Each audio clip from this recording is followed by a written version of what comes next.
Amigos, alunos da Escola São Lourenço, da Escola Diaconal da Diocese de Bragança.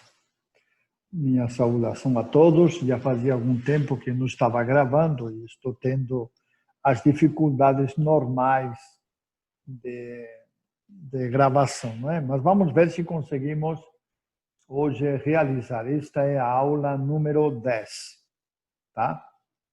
E nela vamos tratar um pouco sobre as invasões bárbaras sobre o Império Romano e também, se der tempo, como não, deveremos ver as heresias que foram surgindo nesta época dentro da Igreja. Na aula anterior, lembrávamos um pouco a Igreja no século IV.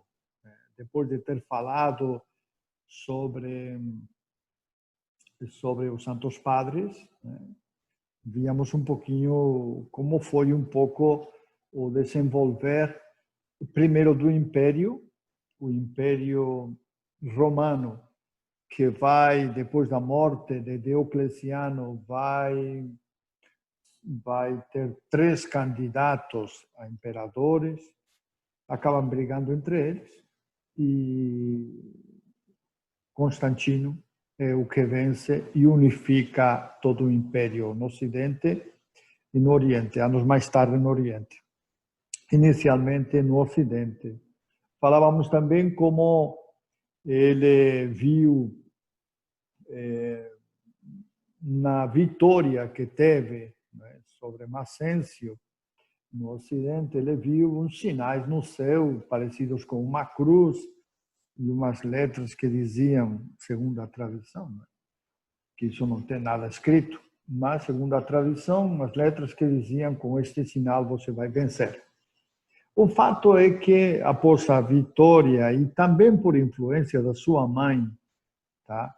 A mãe muito religiosa, Santa Helena, profundamente religiosa, então, ele acabou não se convertendo ao catolicismo, mas permitindo que o melhor para o cristianismo, permitindo que o cristianismo fosse uma religião a mais dentro do império. Com ele acabaram as perseguições dos cristãos e teve uma boa temporada de paz no império, no que diz respeito ao cristianismo, né? Dizíamos também que aqui começaram a surgir os primeiros problemas teológicos, as primeiras heresias. Explicávamos que uma heresia é digamos assim, um desvio doutrinal ou uma afirmação errada de uma verdade revelada. Nós tivemos várias heresias, como, por exemplo, o arianismo, que foi a que mais se divulgou nestes séculos, né? E que defendia que Jesus era uma excelente criatura, mas criada por Deus, que dizem não era Deus, né? Enfim, o momento importante que vai acontecer é alguns anos mais tarde, quando Teodósio era cristão, né? Ele declarou que a religião oficial do Império era o cristianismo. Tá? E aí, aqueles que não eram cristãos também começaram a sofrer algumas perseguições, né? E algumas pressões para que se tornassem cristãos. Muito bem, depois do imperador Teodósio, teve uma série de imperadores, inclusive antes do Teodósio teve o Juliano, o apóstata, que tentou voltar ao paganismo, mas viveu pouco tempo e não pôde implantar o seu projeto do paganismo no Império. Então, depois de Teodósio vieram vários imperadores, mas todos de períodos bastante curtos, porque era muito frequente assassinato do imperador, envenenamento, e tudo isso foi debilitando o império. o império foi se debilitando. Já tínhamos mostrado o mapa em várias ocasiões do império, podemos mostrar de novo o mapinha do império. Vamos ver onde está. Este aqui, que é o mais posterior. Então, o problema do império é que nas fronteiras norte, na Germânia, esta região toda, que hoje seria Ucrânia, mais ou menos, um pouco de Polônia, que era chamada de Germânia. Nesta região toda havia povos que tentavam, que pressionavam as fronteiras romanas. Durante muitos séculos, os romanos conseguiram dominar esses povos e vencê-los em algumas batalhas, já que eram povos muito aguerridos, mas pouco organizados. Os romanos, com as suas legiões, com um exército organizado, facilmente os derrotavam. Mas eles não cessavam de pressionar as fronteiras, até que já no século V, com final do século IV, não, século V e século VI, já com, digamos, com um império mais fragilizado, menos unido, com um exército que já tinha, inclusive, muita gente de fora, porque eles acabaram também desses povos bárbaros numa infiltração, digamos assim, pacífica, né? Acabaram absorvendo para o exército muitas pessoas. Então, o império começou a dar sinais de fraqueza militar. E aí os povos chamados germânicos foram se fazendo cada vez mais fortes e acabaram por penetrar no Império Romano. Isso que nós vamos ver agora com mais atenção para compreender o fenômeno, né? Bom, o primeiro que nós temos que entender é que o Império Romano já levava mais de 10 séculos, tá? Não como o império levava uns 4 séculos, mas sim como povo dominador, tá? Recordem que o império, antes de ser império e ter imperador, os romanos tinham um senado. Era uma república ao estilo das repúblicas da Grécia, né? Então, era uma república. Mas depois acabou o imperador Júlio César, antes do nascimento de Cristo, uns 60 anos antes do nascimento de Cristo, acabou realmente retirando todos os outros competidores, por assim dizer, chamados cônsules, os cônsules, né? Que havia 3, 4 em diversos momentos, que o Senado nomeava.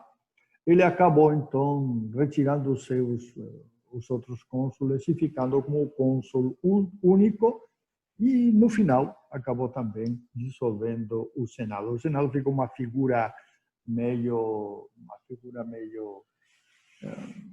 estética, não é? Mas, na verdade, quem governava eram os imperadores. Pois bem, vamos ver um pouquinho como é que se configurou esta chegada dos povos bárbaros. A palavra bárbaro é uma palavra que tenta expressar a forma rude como aqueles povos se comportavam, né? Eram povos sem muita cultura, tá? Mas eram povos guerreiros, quer dizer, treinados na guerra, né? Treinados na guerra. E aí, pois, se queria expressar com a palavra bárbaro, né, essa rudeza dos povos que não tinham nenhuma cultura frente ao Império Romano, que tinha herdado toda a cultura helenística da Grécia e que tinha ampliado também toda essa cultura com grandes filósofos, literatos, legistas, enfim. Então, o Império Romano era uma potência não militar, mas sim cultural, né? Então, estes povos eram considerados pelos romanos como Esse povo rude, povo que não tem cultura nenhuma, povo que não sabe se expressar, enfim, assim por diante. Nós vamos ver nas invasões como estes povos acabam, pela debilidade do Império Romano, acabam entrando. Eu quero mostrar um mapinha para que nos situemos um pouco. Vamos ver se eu consigo mostrar. Eu espero que sim. Vamos ver este primeiro. Bom, aqui nós temos o que seria o Império Romano. Vocês sabem que a certa altura, depois de Teodósio, o Império se dividiu. Ficou aqui nesta parte daqui o Império Romano de Oriente, cuja capital era Constantinopla, a cidade que Constantino fundou. Naquele tempo ele já havia o perigo no norte dos povos bárbaros e tirou a capital de Roma e a levou para Constantinopla. Então, permaneceu, aqui no mapa não aparece, mas permaneceu o Império Romano do Oriente, contemplando toda a Ásia Menor, a Palestina e boa parte do Egito, boa parte não, todo o Egito e boa parte da Líbia. Isso é um período, aqui, como digo, não aparece porque o mapa se centra mais nas invasões bárbaras, né? Mas é um período bastante grande. Então, as invasões aconteceram pelo norte, pela Alemanha, a atual Alemanha, né? Estes povos se dividiam, eram uns povos que nós chamamos de germânicos. Essa palavra mais concreta seriam povos godos. E estavam divididos em dois grandes grupos, mais ou menos no que atualmente é Ucrânia. Ucrânia, aquela parte sul da Rússia, por aí mais ou menos, e uma pequena parte mais próxima aqui, que seria Bulgária, mais ou menos por aí, né? Então, estes povos originalmente eram só um povo, mas foram se dividindo e fragmentando. Nós os conhecemos como povos godos. Havia dois grandes grupos, os chamados visigodos e os chamados ostrogodos. Aqui nós os vemos como os ostrogodos vieram para o norte da Itália. Posteriormente vão sofrer, aqui estão lombardos, os lombardos vão chegar na Itália também e os ostrogodos vão ficar na parte sul da Itália, enquanto que os lombardos vão ficar na parte norte, Milão, e aquelas cidades todas do norte.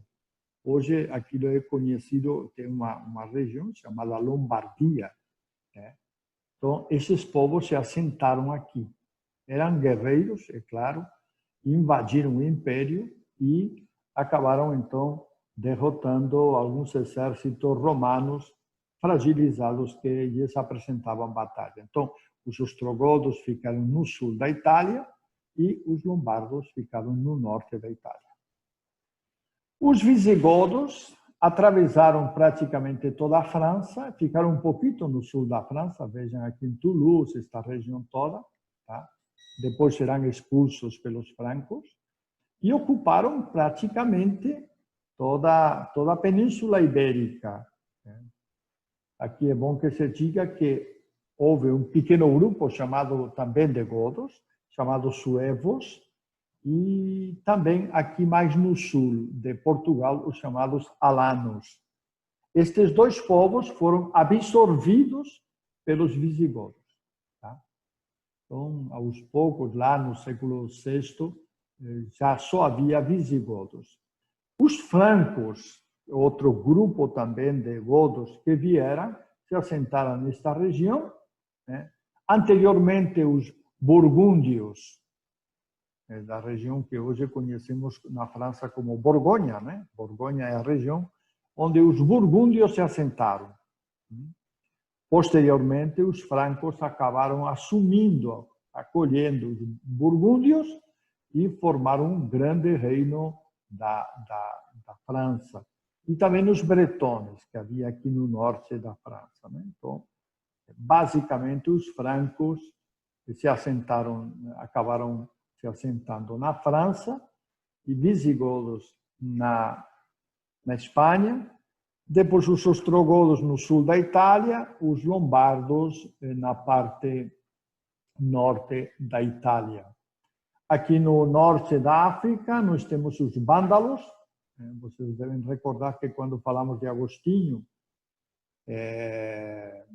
dizíamos que o primeiro grupo que entrou em Roma, depois de séculos, que derrotou o exército romano e entrou em Roma a saque, claro, saqueando tudo, foi o exército dos vândalos, naquela altura dirigido por Alarico, que era o chefe.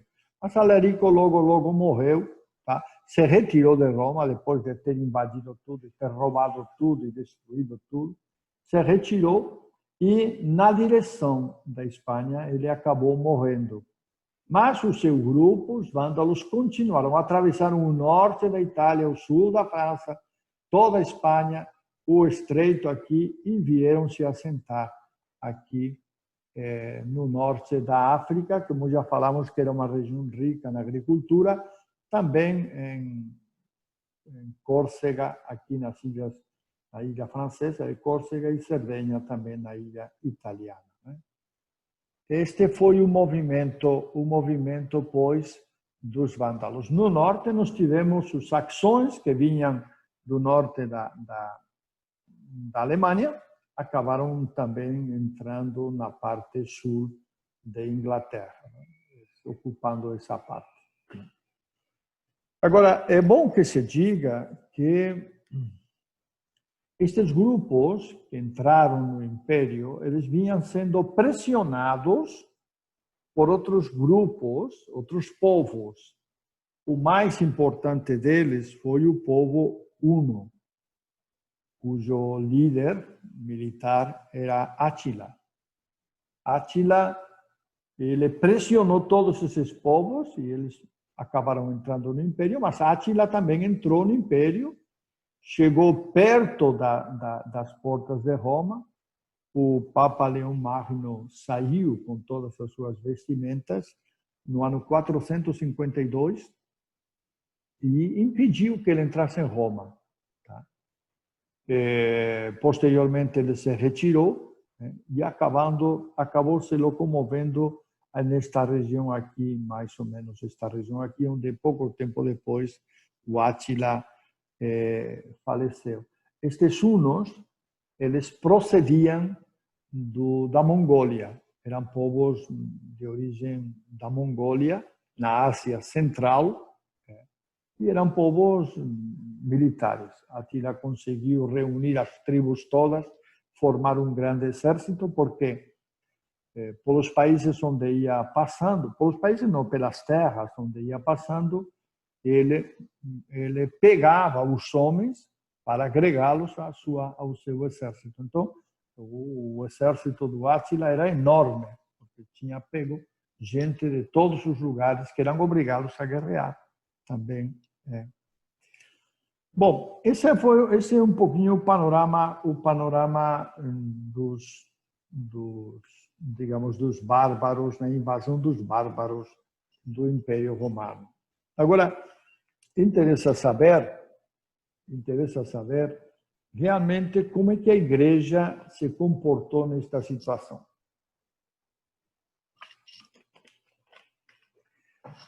A Igreja logo tentou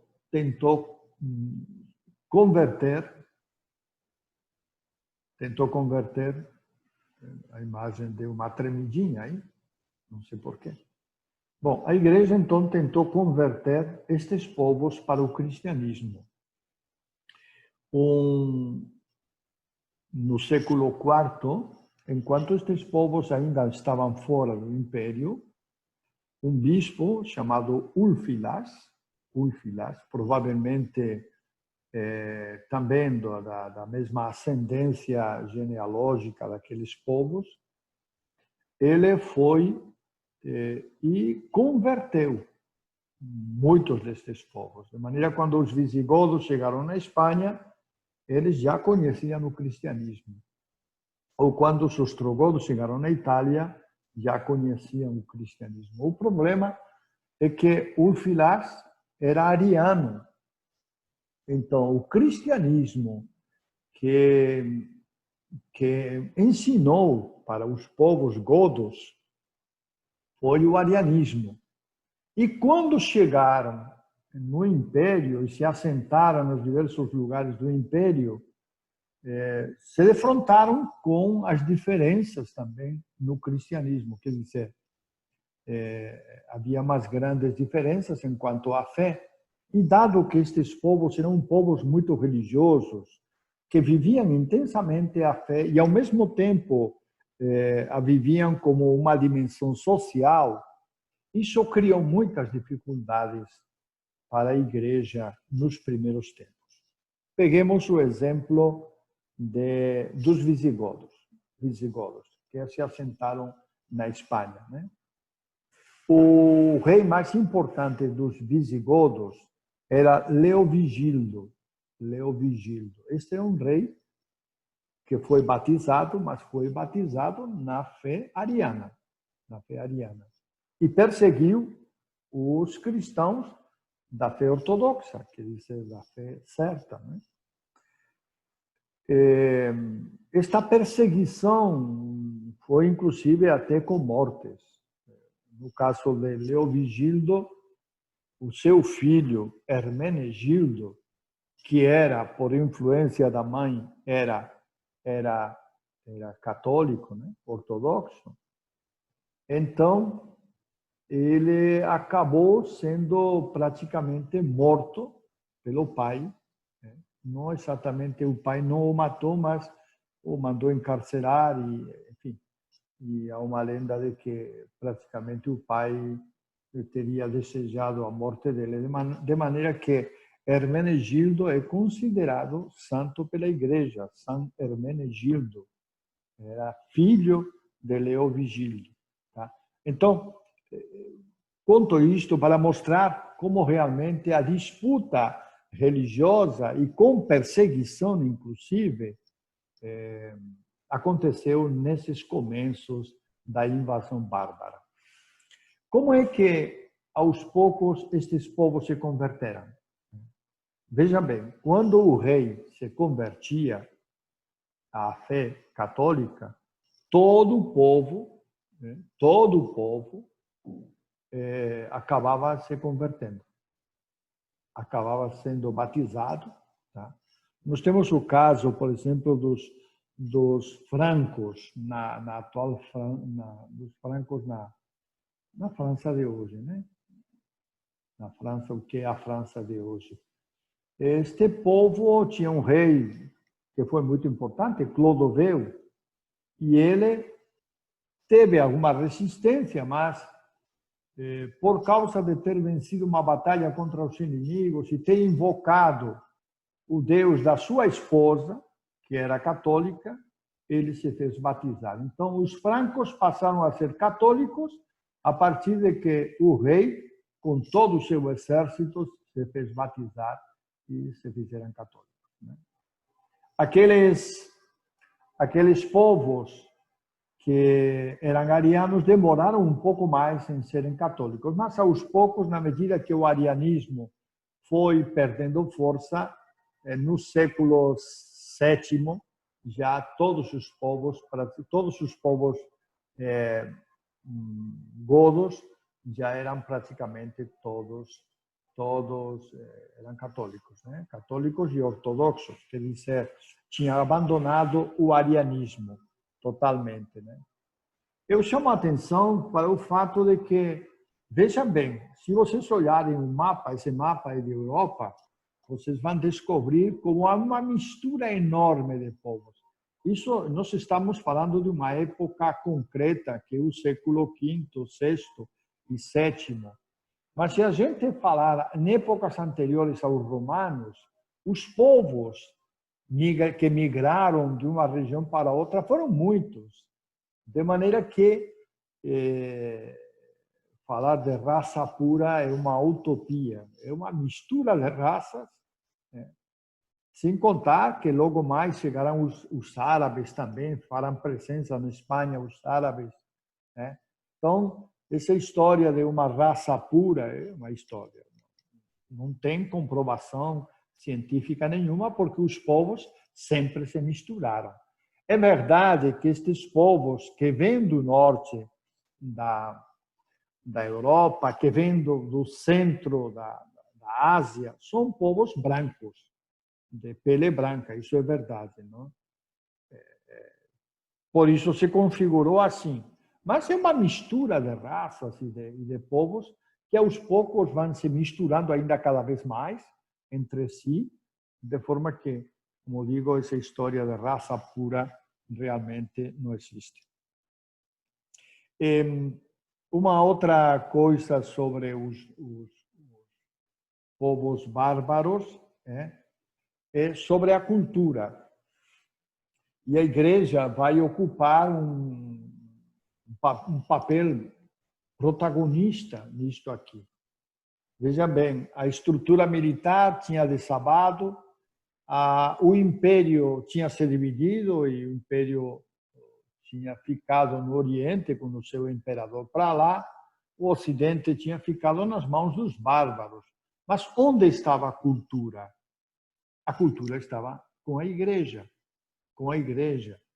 Havia, sim, alguns filósofos, mas para esta altura, no século V e VI, praticamente os filósofos eram todos católicos, etc, etc.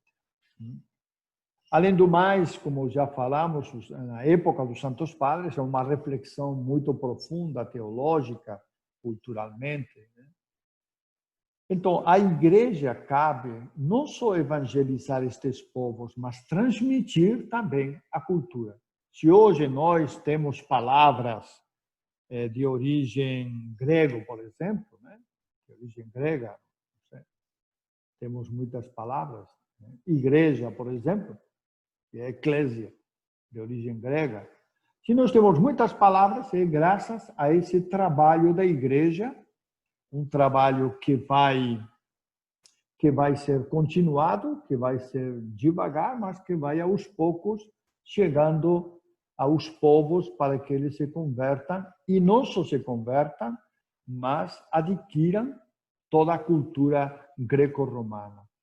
E aqui é interessante porque se Grécia era forte na filosofia, Roma era forte nas leis, no aspecto jurídico. Então, tudo isso passou para estes povos e, aos poucos, estes povos foram assimilando toda essa cultura, como digo, graças ao trabalho evangelizador e ao trabalho cultural da Igreja Católica, que vai transmitir os valores, vai transmitir a cultura para que estes povos que vinham muito verdes, muito ignorantes, por assim dizer, das suas regiões, eram militarmente muito poderosos, mas culturalmente eram fracos.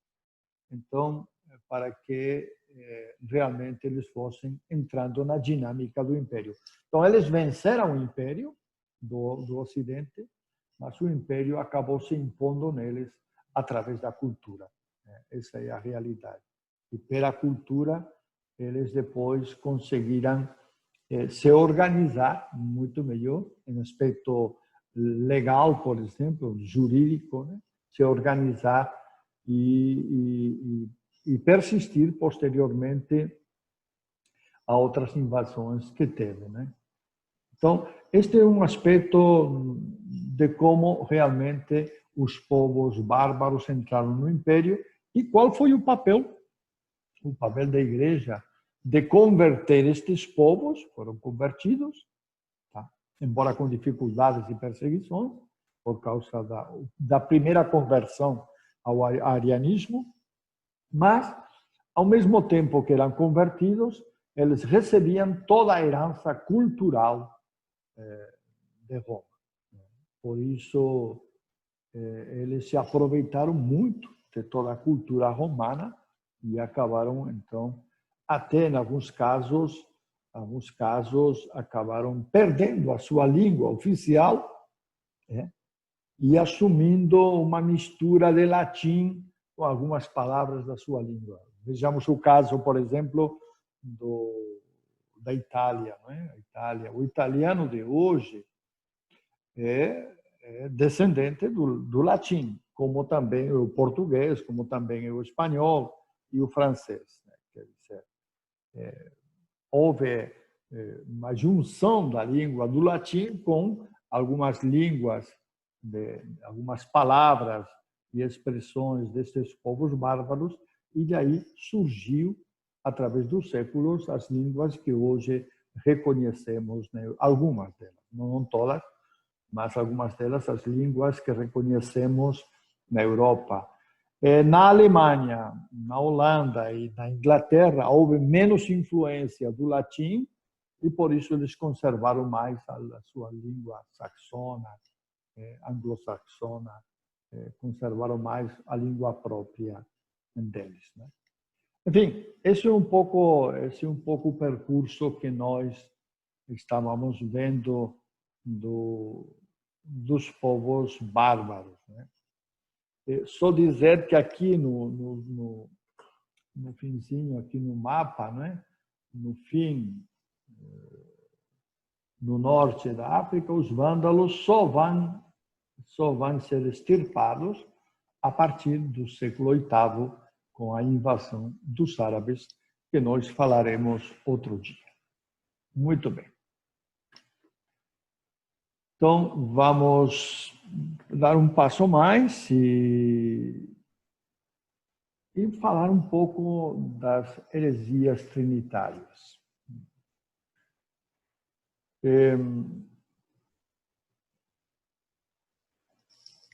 A Bíblia nos comunica muitas verdades, mas algumas verdades a Igreja sempre tentou entendê-las de forma racional. Não é? Por exemplo, sobre a figura de Cristo Jesus. Houve, desde o começo, muitas dificuldades para entender quem era Jesus. É Deus? Mas é Deus completo ou é um Deus de segunda classe? Tá? É homem? Mas que tipo de homem? Ele tem alma, não tem alma? Tem vontade, não tem vontade? Então, desde o começo sempre houve muitas dificuldades. A Sagrada Escritura fala de Filho de Deus, mas que tipo de Filho de Deus é este? É igual que Deus ou não é? Essas dificuldades todas que foram surgindo, né? E as primeiras dificuldades não foram precisamente sobre Jesus, foram mais também sobre Jesus e sobre Deus em geral, né? Sobre Deus. Quando falávamos dos Santos Padres, constantemente nós fazíamos referência ao arianismo, que era a grande heresia que estava presente tanto no Oriente como no Ocidente, a grande heresia. Esta heresia, que se referia a Jesus Cristo, não foi a única. Na verdade, havia muitas outras heresias. Eu vou tentar agora colocar aqui vamos ver se eu consigo. Este aqui. Vai abrir o texto. Então, nós vamos ver, em primeiro lugar, aqui está um pouco o nosso resumo da história. Vamos passar em frente. Vamos lá. Vamos ver até que página estamos. Na página 6.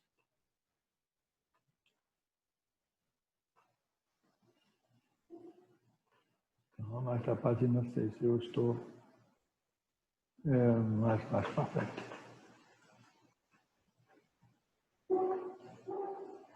Um momentinho, paciência, que vamos chegando lá. Povos bárbaros, aqui estamos. Tá? Aqui.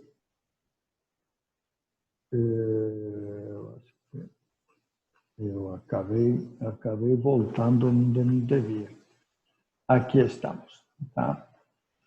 Então, ao mesmo tempo em que a igreja se consolida social e religiosamente, dentro dela existe um grande debate para sintonizar os princípios da fé encontrados nas Sagradas Escrituras e a filosofia, na tentativa de melhor entender as verdades da fé trinitária. Tá? Cremos num só Deus, Pai, Filho e Espírito Santo. Foi assim que surgiram as heresias. Tá? E agora nós vamos ver quais foram as mais importantes delas. Em primeiro lugar, vamos ver as heresias, digamos assim, chamadas trinitárias, né? Que se referem à Trindade. Né? E a primeira delas, está aqui, é a heresia chamada monarquianismo dinâmico. O que é esta heresia? Vejam que a palavra é meio complicada, não é? Monarca é rei, não é? O mono, que significa mono e argos, que significa mono é um só, no caso aqui seria um só, argos é obra, uma só obra, um só monarca, alguma coisa assim, não é? Então, o que defende esta heresia? Defendia que Jesus era mero homem, não era um homem de verdade. Tá? Jesus teria recebido a força, a dinamis de Deus. Perdão, eu errei. Jesus era mero homem, era um homem com a força dinamis de Deus. Então, um homem de Deus que fazia milagres, que falava, enfim, mas homem. Então, o monarquianismo dinamista defende que Jesus é só homem. Tem o poder de Deus, da força dada por Deus, mas é um só homem. Essa é a primeira heresia. Vocês devem recordar que Nicéia Constantinopla falou verdadeiramente Deus e verdadeiro homem. Verdadeiro Deus e verdadeiro homem. Jesus é isso. Verdadeiro Deus e verdadeiro homem. Aqui seria verdadeiro homem, mas não era verdadeiro Deus. Era só um homem que atuava com a força e o dinamismo de Deus. Então, esta é uma das primeiras heresias que vão surgir logo cedo, bem cedo, no século III, já vão surgir. Vejam bem que muitas dessas heresias são ainda do tempo das perseguições, do tempo posterior dos Santos Padres, inclusive dos apologetas também, algumas destas heresias. Então, esta é a primeira. O monarquianismo dinamista. Jesus é só homem, não é Deus. Mas tem a força de Deus para fazer milagres, etc. A segunda é o monarquismo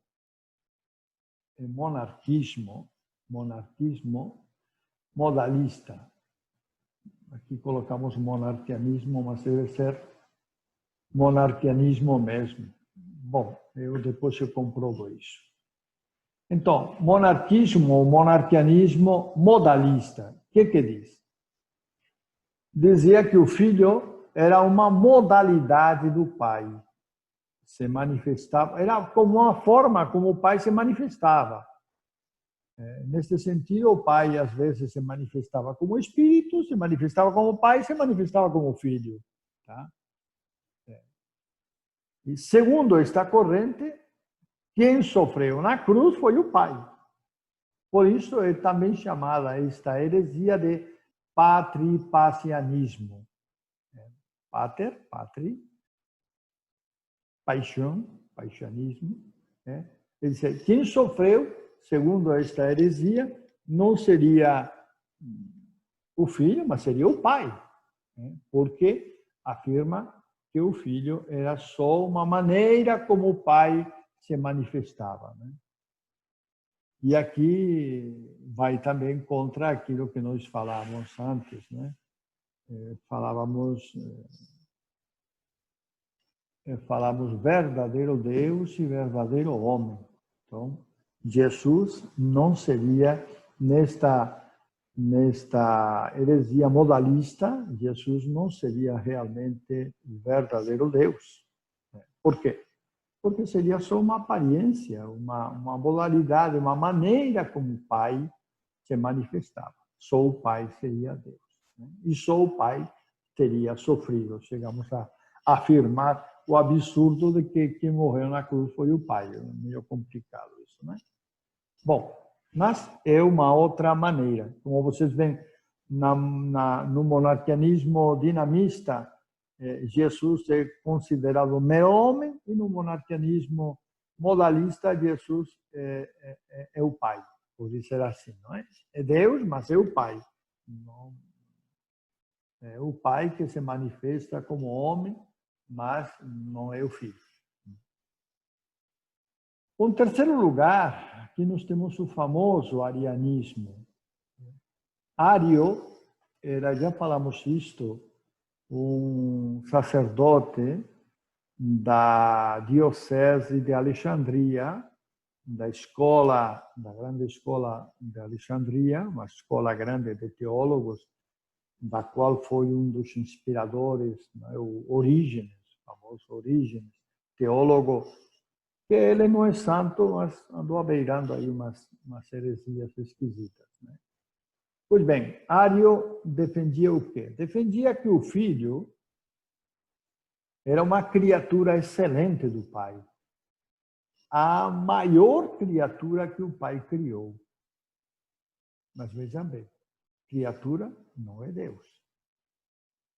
É criatura, é feita por Deus. Embora tenha qualidades de Deus, mas ela não é igual ao pai.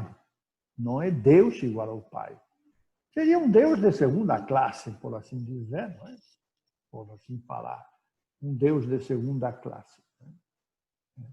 Como digo, a criatura mais excelente que o Pai criou, mas não era Deus. Não era Deus. Esta heresia trouxe muitas dificuldades para a igreja, porque se estendeu de maneira extraordinária. Né? E se espalhou, como já falamos agora, Úlfilas espalhou esta heresia entre os povos bárbaros. E muitas vezes também o imperador romano acabava apoiando os bispos arianos e criaram realmente muita confusão. O concílio de Niceia foi contra o arianismo e o concílio também no 381 de Constantinopla também foi contra o arianismo. Os dois concílios forjaram aquele símbolo, aquele credo niceno-constantinopolitano, aquele credo mais comprido que nós rezamos na missa. Foram fruto dos dois concílios. O 325 em Niceia, na região da Ásia Menor, e no 381 em Constantinopla. Os bispos, então, condenaram o arianismo e, ao mesmo tempo, determinaram o que seria a fé católica. Mas o arianismo não acabou com esses concílios, ainda levaria mais de um século ou mais até ser extirpado definitivamente. Né? O arianismo está presente. Por último, nós temos o macedonismo. O que esta heresia fala? Ela nega que o Espírito Santo seja uma pessoa divina. Uma pessoa divina. Nós falamos que são três as pessoas divinas, né? Pai, Filho e Espírito Santo. Ele nega que o Espírito Santo seja uma pessoa divina. Dizia ele que não era Deus, mas uma criatura do Pai e do Filho. O Pai e o Filho teriam criado o Espírito Santo, mas não era Deus, era uma criatura. Recordem que Deus é infinito. não tem começo, nem tem fim. A criatura não. Há um momento em que ela é criada. É criada. Então, não é infinito, não é eterno no seu começo. Poderá ser eterno no fim. Como nós, como a nossa alma é eterna. Tá? Mas não no começo, mas no fim. Tá? Então, macedonismo então defende, pois, que o Espírito Santo é uma criatura do Pai e do Filho. Não é eterno, que é uma das características de Deus. Deus é eterno. Não tem começo, não tem fim. Existe desde sempre e para sempre. Essa é a característica de Deus. Então, o Espírito teria, sim, começo, já que foi criado pelo Pai e pelo Filho. Embora excelente criatura, mas criado. Não é Deus da mesma natureza que o Pai e que o Filho. Observem que estas heresias, elas foram surgindo na tentativa de explicar quem é Jesus, quem é o Espírito Santo, ou quem é o Pai. Nós não podemos ver nestas heresias maldade, no sentido de que as pessoas inventaram uma heresia para dividir a igreja. Não. Há um esforço por querer entender o mistério, um esforço grande. Em alguns casos, leva a uma heresia. Mas não há intencionalmente, digamos assim, vontade de criar uma heresia para dividir a Igreja Católica. O que sim aconteceu, e é natural, é que alguns destes que promoveram as heresias depois não tiveram a humildade de voltar à fé ortodoxa, à fé católica. Isso sim. O orgulho, vendo que tinha muitos seguidores, muitas pessoas que também defendiam a mesma ideia do que eles, então levou muitos deles a persistir na heresia. Isso é verdade. Mas intencionalmente não havia o propósito de dividir a igreja. Como digo, a intenção é tentar explicar a fé que às vezes ficava difícil de ser entendida. Então, se tenta explicar a fé e, às vezes, na tentativa de explicar a fé, se cai numa heresia. Tá? Então, lembrando rapidamente, o monarquianismo dinamista, que diz que Jesus era só homem, e não era Deus, embora tivesse recebido a força de Deus. O monarquianismo modalista, que dizia que o filho era uma modalidade do pai, uma modalidade pela qual o pai se manifestava, não era bem filho, era o pai se manifestando daquele jeito. Tá? E, portanto, defendendo que foi o pai que morreu na cruz. E a isso nós chamamos patripassianismo.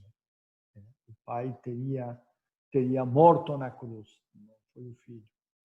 Em terceiro lugar, nós temos o arianismo, que defende que Jesus Cristo era uma criatura excelente, mas certamente também criada por Deus, e não era Deus, tá? Ao menos na mesma essência que Deus Pai. Podia até ser considerado um Deus de qualidade inferior, porque fora criado. Né? Bom, e por último, o macedonismo, no que negava que o Espírito Santo fosse uma pessoa divina. Dizia que não era Deus, mas uma criação, uma criatura do Pai e do Filho.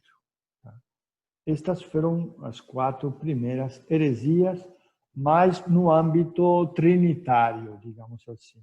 E foram as primeiras, não foram mais as primeiras. Embora o arianismo tenha se prolongado durante muito tempo, elas foram as primeiras. Vamos ver então agora, rapidamente, as heresias cristológicas. Aqui nós temos 3, basicamente 3 heresias cristológicas. que dizem respeito a Cristo. A primeira delas é o apolinarismo. Apolinário era bispo de uma diocese chamada Laodiceia na Ásia Menor. E afirmava que em Jesus, a natureza humana carecia de alma humana. Tá? Volto a recordar o que Niceia e Constantinopla falaram.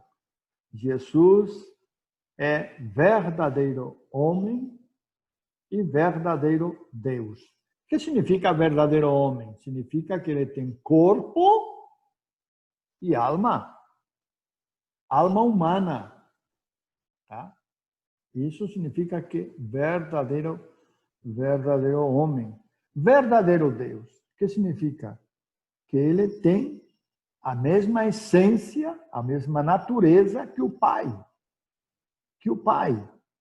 Só que é a segunda pessoa da Santíssima Trindade.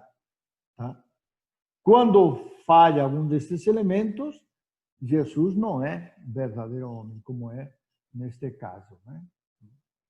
Por quê? Apolinário dizia que Jesus não tinha alma humana, só tinha corpo. Mas a alma humana seria a segunda pessoa da Santíssima Trindade, o Filho, faria as funções da alma humana. Então, vou repetir para que entendamos isso. Apolinário, este bispo de Laodiceia, ele defende, então, que Jesus não é verdadeiro homem, porque só tem corpo. A alma, quem faria as vezes da alma seria a segunda pessoa da Santíssima Trindade, que seria a alma de Jesus.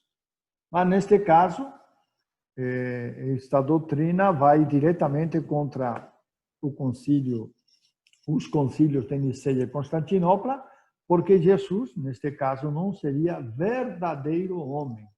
Repito, para ser verdadeiro homem, ele precisa ter corpo e alma, as duas coisas.